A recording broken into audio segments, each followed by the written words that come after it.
Good morning, everybody, and welcome to another episode of Jenny's Sewing Room. Today in the sewing room, we're going to talk about gadgets. What do you need and what do you want to do well in sewing? The first thing you need to ask yourself is what kind of sewing are you going to be doing? Are you doing hand sewing or machine sewing? If you're sewing by hand, your needs are very simple. You need needle, thread, snips, a thimble, and maybe a few other things. But let's start with that. So, hand sewing, needles are important.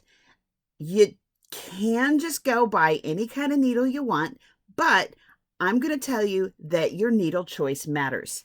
I love my needles, and I have been turned into a needle snob by my friend Erica, and so I prefer English-made needles. English-made needles are a little bit finer, and their points are a little bit pointier, and they're just nicer needles. I had a little bit of excitement a few months ago when I realized I was low on needles, and I just couldn't find my needles anywhere, and that seemed so stupid. And I started checking in my pincushion because I would stick my needles into my pincushion, and it was just one of these plain old tomato pincushions. And when I squeezed it, I had some needles pop out. So I thought, oh my goodness, my needles have been sinking into my pincushion.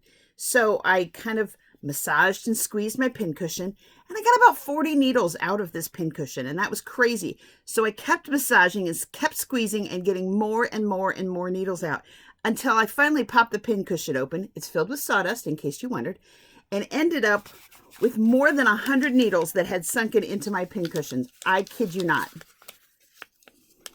So, don't stick your needles into your pincushion because they sink down in and never come back.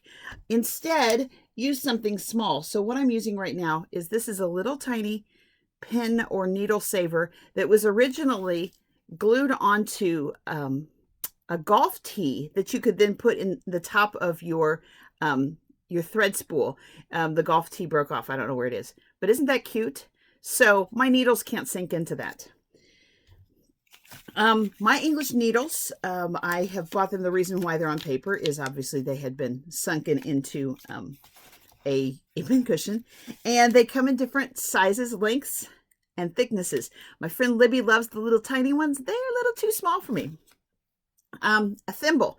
Your thimble size matters because of how it fits on your finger. You don't want it to wobble when you shake your hand.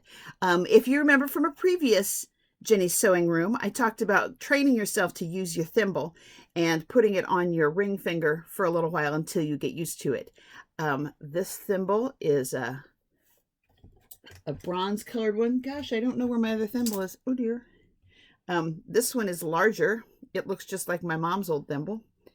It is much too large and just slides around on my fingers, so it's too big. There's also something called a needle puller, and this, you'll find this in quilting goods, and it's a little rubber mat that if you're sewing through something and your needle gets stuck or it's hard to pull, you can grasp it with this mat, and it's like the little rubber thing that you use to help you open a jar. It just gives you a little grip. These do go bad. They might dry out and crack. I had one crack in a million pieces once. That was sad, but those are very, very useful. For general sewing, there are other things you need. A good, reliable tape measure is always important. And don't scrimp and get a short one. Get one that's nice and long because you might need to measure things that are very long and you want to have a good long tape measure. Otherwise, you're marking off a spot, measuring this far, and then measuring this far. A ruler. I just have a plain old ruler. I use this a lot because it's small and it's handy. You're going to need, sometimes you might need a straight edge for drawing a straight line. I just use an extra busk for stays in Prairie Town, but you can use a ruler for that. Just make sure it's long enough. There are these kind of rulers with a little marker on it that marks the space. I almost never use it because I almost never use it. Nice to have, though. And if you're getting a kit of sewing supplies, this will always come in it. Other things that you're going to need. Somebody asked me just this week about a seam ripper. What is the best seam ripper? Because mine's going dull, he said. Well, seam rippers go dull because of the nature of a seam ripper. This is a seam ripper, and right here is a sharp blade. If you do a lot of ripping of your seams, that blade is going to get dull, and so you're going to need to replace it. So don't spend big money on a seam ripper because it will eventually go dull. And I'm really not sure it's worth your time and effort to try to sharpen that thing. So this is the very cheapest little seam ripper. It comes with a little plastic cap. You should not lose that plastic cap. It's very important. It also has a little ball on this side so that you can slide it into the seam and not tear what's underneath, in theory. Seam rippers are cheap. This one's just flat. It's hard plastic. They also sell ergonomic seam rippers. See how that fits into your hand so nicely. See how it has its nice cap on it because I didn't lose that one. A seam ripper is a seam ripper. If you're tearing a lot of seams, making a lot of mistakes, you might want this one. But this one costs a little bit more than this one does. You can get these at your craft store, in the fabric department, such as it is at Walmart, anywhere. I tend to like the one with a shaped handle a little bit better. Seam rippers. I have an awl. An awl also has a cap for its very sharp point. The awl is good for making holes in things without tearing the fabric. The awl will separate the fibers so that you have a hole that you haven't torn. And that way it's a stronger eyelet or hole that you've made because it's not a torn piece. An awl is very nice. Having the cap on your awl is nice because it's very sharp. Marking. This is a marking pen. These things are great. This marking pen, you can mark on things that are lighter colored, and the color of the mark is blue. And when you're finished with it, when your garment is finished, you just spray it with water or get it wet and rub it out, and the color goes away. If you leave this pen on something forever for a really, really long time and try to wash it off, it's not as easy. So do take the color off sooner rather than later.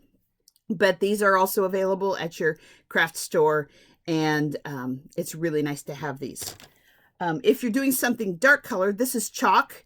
You can get that. It's in a little rectangular piece. I can't find mine. I can't figure out why. If you could see my working space, well, you know. Y'all know me. But white chalk will leave a nice line on dark colors, and so that's also good. And then you can brush that off just like you would chalk on anything. So having chalk for marking on dark things is also really handy. Let's talk about sewing machine needles. Sewing machine needles are crucial if you're going to use a sewing machine. So sewing machine needles, you might know this, you might not. They come in different sizes. This is a pack of multi-purpose sewing machine needles that starts at size 10, 70, 10. It goes up to 14, 90, 14. So it's 10, 12, 14. I know all those numbers mean different things, and I don't even bother to learn them. But for general sewing, the 10 is pretty good. That's what I use for my quilting and things like that. For heavy things like corsets, stays, heavyweight pants, the 12 or the 14 is nice. If you're sewing with silk or lightweight fabrics like that, there's also one that's an 8. And so I have just ordered some 8s and some 10s because that's what most of my sewing is being right now. And finally, thread. Thread. Oh my gosh, you guys, I get a lot of questions about thread. What kind of thread should I use? Is there a difference? Yes, there is. I also blame Erica for this. I'm a thread snob. I like good threads. When you go into Walmart or Joann's or somewhere, a lot of times there's a big rack of thread right here. It's got white, it's got black, and it's cheap. You can buy a spool of thread for $1. That's a great price, right? No, it's not, because it's really cheap thread. It's going to break on you. It's going to ravel. It's going to make you angry. And cheap thread is not worth the anger that you get out of it. So I always buy better threads.